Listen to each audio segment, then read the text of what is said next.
हाथों की लकीरों से नहीं बनती जिंदगी, अज़्म हमारा भी कुछ हिस्सा है जिंदगी बनाने में। मिल्खा सिंह जी जब तक जिए ये सूत्र उनकी जिंदगी को एक तरह से आगे बढ़ा रहा था।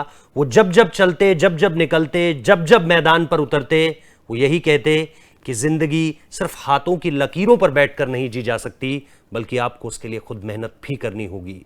एक लंबा सफर है उनका आज, जिसके कुछ अंश हम आपके साथ बांटना चाहते हैं।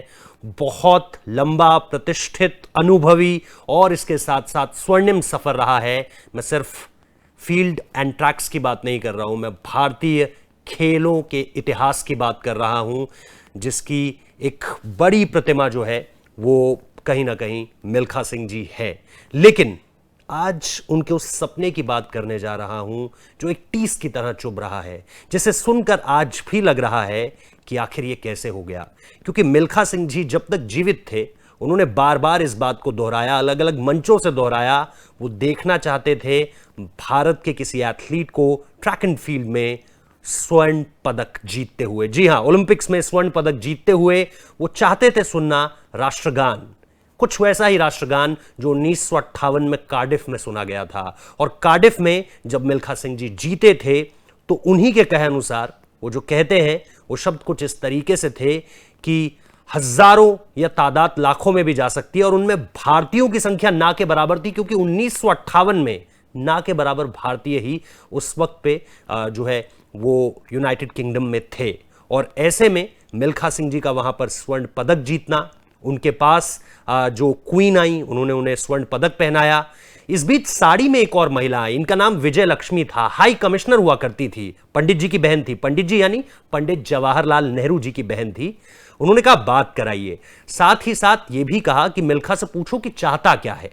मिल्खा सिंह ने वही अपने चिर परिचित अंदाज में, स्वाभाविकता ऐसी कि हर कोई जो है उनकी तरफ खिंचा चला आता था, सादगी ऐसी जीवन की कि आज जब वो कामयाबियों के शिखर पर, आज भी जब हम उन्हें देखते हैं तो ऐसा लगता है जैसे ऐसी कोई और शख्सियत हिंदुस्तान ने शायद ट्रैक एंड फील्ड में ही कहूं तो पैदा नहीं की। और अगर ओवरऑल स्पोर्ट्स में देखूं तो मुझे ध्यानचंद जी का नाम और जहन में आता है मेरे, खासतौर पर जब मैं ओलंपिक स्पोर्ट की बात करता हूं।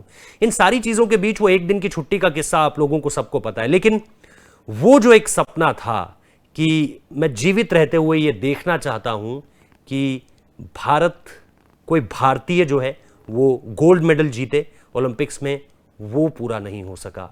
और आखिरी वक्त तक उनकी यही कामना थी, आखिरी वक्त तक वो यही चाह रहे थे, चाहे वो उन्हीं का नाम क्यों ना हो। उनको इस बात का भी मलाल रहता है कि रोम में वो गोल्ड मेडल उनके हाथ से कैसे फिसल गया। उनको इस बात का भी मलाल रहता है कि गुरचरण संधू, जो कि उनके बाद उन्होंने भी एक मौका बनाया था, उन्हें श्रीराम सिंह का नाम भी याद रहता है, उनके पास भी एक मौका था। उन्हें अंजू बॉबी जॉर्ज का नाम भी याद रहता है, और उनसे पहले उन्हें पीटी उषा का नाम भी याद रहता है कि कैसे ये सब उस विश्व स्तरीय जो प्रतिभा है उसको तराशते हुए वहां तक पहुंचे। और वहां तक पहुंचना ही आसमान छूने के बराबर होता है, और उसके बाद स्वर्ण पदक जीतना तो उस आसमान से भी ऊपर की एक दुनिया है। लेकिन इन बातों को कहते हुए जब जब मिल्खा सिंह जी से आप इन बातों को सुनते थे, नामों को सुनते थे, इनकी उस आखिरी नाकामी के किस्से सुनते थे, तो आपको समझ आता था कि दर्द कितना गहरा है। और उसी दर्द के साथ, उसी टीस के साथ, उसी दुख के साथ ये कहूंगा कि मिल्खा सिंह जी अब हमारे बीच नहीं है, जो कि आप लोगों को पता है। लेकिन ये किस्सा उनके आखिरी सफ़र से पहले के उस आखिरी ख्वाहिश का एक छोटा सा जिक्र है, जिसको उन्होंने बार बार कहा। और हम उम्मीद करते हैं कि ओलंपिक्स बिल्कुल नज़दीक है। क्या कोई भारतीय एथलीट होगा जो ट्रैक एंड फील्ड में मिल्खा सिंह जी के जीवित रहते तो ये नहीं कर पाया, लेकिन क्या उनके मरणोपरांत हम होता हुआ देखेंगे, इसकी उम्मीदें हम सभी को लगातार रहेंगी। हम टकटकी लगाए देखेंगे, खासतौर पे ट्रैक एंड फील्ड का हर इवेंट, कि कोई है जो हिंदुस्तान का नाम रोशन कर सकता है, जो मिल्खा सिंह जी के इस आखिरी सपने को पूरा कर सकता है। बहुत बहुत शुक्रिया। अपनी यादों में हमेशा मिल्खा सिंह जी को बनाए रखिए, उनकी कहानियों को पढ़िए, वो बहुत प्रेरणा स्रोत हैं। उनसे ये समझिए आप कि उन्होंने ज़िंदगी में कभी हार नहीं मानी, जबकि मौत कई बार उनको छूकर निकली, खासतौर पे उस वक्त पे जब हिंदुस्तान पार्टीशन का दर्द झेल रहा था। और इसी वजह से मुझे वो पंक्तियां याद आती हैं जो प्रसून जोशी लिखते हैं कि उनके पूरे के पूरे सफ़र पर वो लिखते हैं कि संती मार रहा संसार, अब तू आने दे ललकार, कदम है तेरे हाहाकार, तेरी तो बाहें पतवार। तो इस तरह से वो जो पूरी की पूरी पंक्ति चलती है वो दरअसल एक तरह से सार है उनके खास तौर पे मैदानी जीवन का। बहुत बहुत शुक्रिया इस वीडियो को देखने के लिए।